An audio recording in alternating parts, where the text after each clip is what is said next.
Hi అండి. ఈరోజు గుడ్డు ఫ్రై ఎలా చేయాలో చూస్తాము. ఎగ్ ఫ్రై చేయడానికి ముందుగా ఒక కడాయి పెట్టుకొని అందులో ఆయిల్ వేసుకోండి.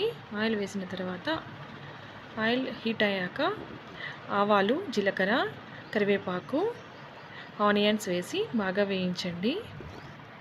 ఇవి బాగా వేగిన తర్వాత అందులోకి కొంచెం సాల్ట్, పసుపు వేసుకుని కలుపుకోండి. ఈ ఆనియన్స్ బాగా మగ్గిన తర్వాత అందులోకి నేను ఒక 4 ఎగ్స్ యూజ్ చేస్తున్నానండి. ఈ 4 ఎగ్స్ వేసి ఒక్కసారి మిక్స్ చేసేసి మూత పెట్టేయండి. ఒక 2 మినిట్స్ తర్వాత ఇంకొకసారి మిక్స్ చేసుకునేసి అంతేనండి, ఎగ్ ఫ్రై రెడీ అవుతుంది. ఇది ఒక బౌల్లోకి తీసుకొని దీన్ని చపాతీకి కానీ యూజ్ చేయొచ్చండి, లేకపోతే రైస్లో కూడా వాడవచ్చు.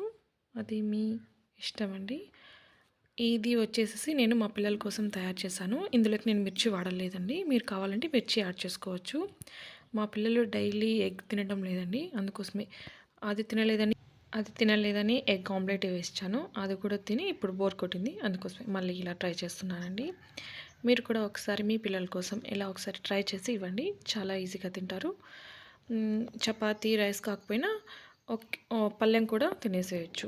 చాలా బాగుంటుంది. Thank you for watching. ఎవరైనా సబ్స్క్రైబ్ చేసుకోకపోతే please subscribe to my channel. Thank you అండి.